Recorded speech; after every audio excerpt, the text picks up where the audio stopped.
Ito na mga idol, ang Manny Pacquiao ng middleweight division.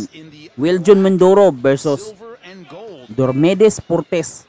Ito ay pakbakan ng Pilipinas versus Colombia.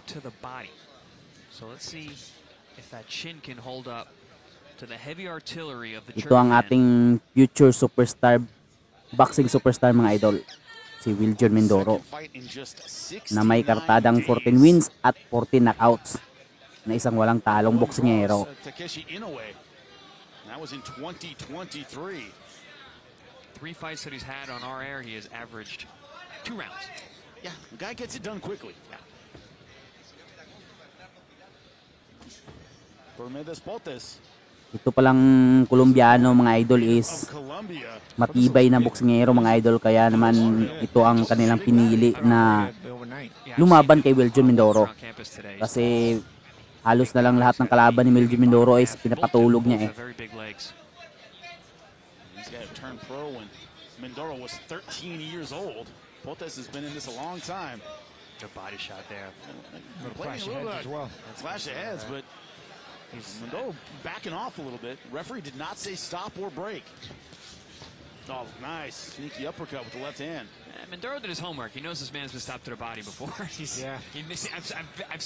never seen Mindoro throw this many body punches so early on. Yun, body punch by Mindoro. Uy! Nagre-reklamo si Portes. Nararamdaman niya ata ang ang mga banat ni Mindoro, kaya naman nagdadrama na. Yeah, Portes breathing very heavily. Yeah, he looks really uncomfortable. Ganda ng body shot, luhod agad. Grabe mga idol. Kaiba talaga ang power nitong si Mindoro mga idol. Portes was stopped in 1 round with a left hook to the body in his last fight. Mindoro and his team did their homework. Kalmado lang talaga itong si Mindoro, parang wala lang oh.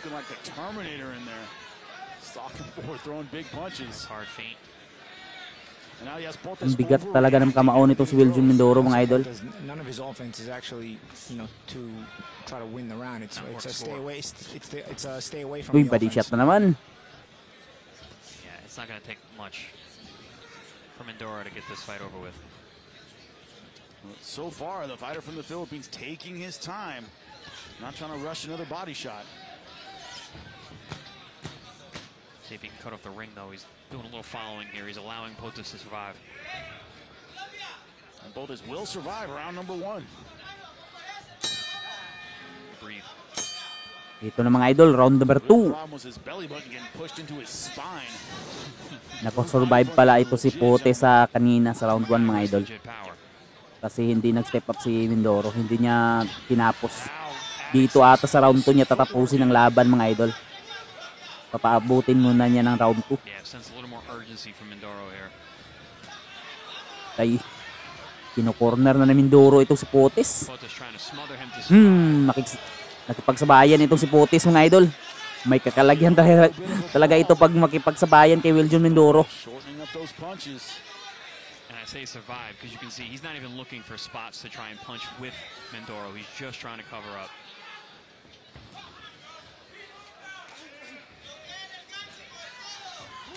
Uy, body shot na naman. Grabing body shot yun mga idol.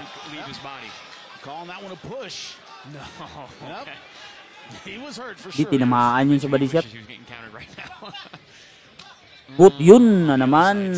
Napakalutong. I don't know if you guys can hear these at home. They are landing like that's like he's like landing, hitting like a sack of potatoes. I was saying Portes put on weight overnight, man. He looks big. I think it's helping him be that punching bag to be able to take it. Yun, body shot na naman. Body shot followed by the uppercut. Portes trying to keep him off with the left hook, but left hook to the liver again. Welljohn's not going anywhere. No, ref calling that a push as well. And the thing about Welljohn now, hindi tinatawagan ng referee ng knockdown yun. People are going to start to wonder whether he wants to step up in the level of opposition. You're getting to the point now where it's going to get critical.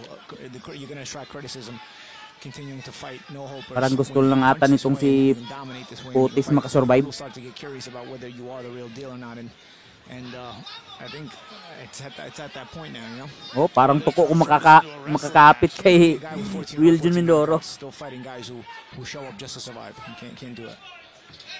That's one thing Body shot na naman. You can, but then you're not gonna get any credit. guys do, but they're not looking to do that. They want to actually do something in this sport. And the coach was saying that we need to step them up. Paulit-ulit na tinitira ni Mindoro yung This obviously isn't that katawan na Well, of course, the coach is in the gym with him every day, so he sees what his na potential nasaktan is, itong si right? Potes. Got a chance to meet Pacquiao. Wasn't able to really be part of the camp, which is mostly in California. He trains out of Vegas. But did get to see Pacquiao in that final week before his return fight. So it was a great moment Ooh. for him. Oh, man, right in front of us. Ripping the body, both sides. Yeah, like a heavy bag. you can hear the wax of these body shots.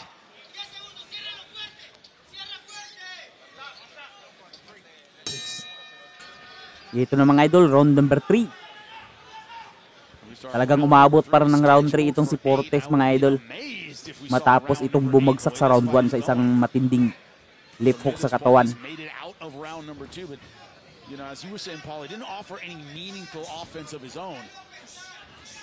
Dito agresibo na si Portes mga idol.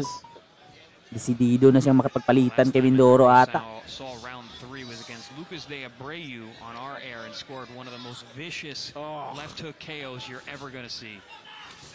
Yun. Napakatindi ang mga banat ni Mindoro mga idol. Walang magawa itong si Potes kundi yumakap, yayakap na lang. Pero binubugbog na nitong mamang ito ni Mindoro. You know, I'd mentioned that Potes has never been stopped to the head, only stopped to the body. So the creativity of Mindoro is going to come into play here. Does he have the ability to touch to set up the hard shots now? Because everything he's throwing is hard, and you got a guy like Potes who's sort of falling into that survival mode and understands how to survive. Are you going to show the creativity necessary? That's something Lester Martinez. Ito pala mga idol is round 8 na schedule round mga idol. Tapos nasa round 3 pa tayo. Mahaba-haba pa ang sasagawin ni Potes kung bumagsak si Potes. Body shot na naman mga idol. Delayed reaction. Delayed reaction to the body shot again. Ganyan talaga ang mga banat sa katawan, delayed reaction mga idol. Yun. Slapping body shot. It's a torturous fight for Diomedes Potes. Palitan, willing na makipagpalitan dito si Potes. Gusto ata matulog ng maaga. Potes doesn't have any of the winning mentality in his mindset to even try to think of throwing back anything but survival punches. Nah, he's on full survival mode. He's just waiting for Mindoro to put him out of his misery at this point.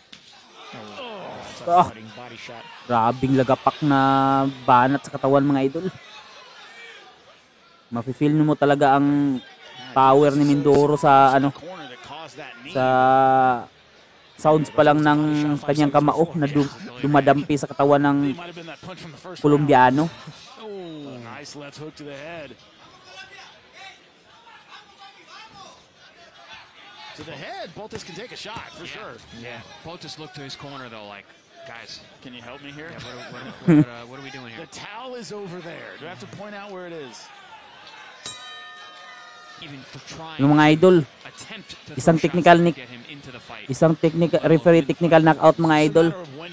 Sumuko na itong si Potes mga idol. Hindi na niya pinapatuloy ang laban dito mga idol. Isang magandang knockout na panalo pa rin kay Wiljon Mindoro mga idol. Sumuko ng kalaban. Panalo si Mindoro.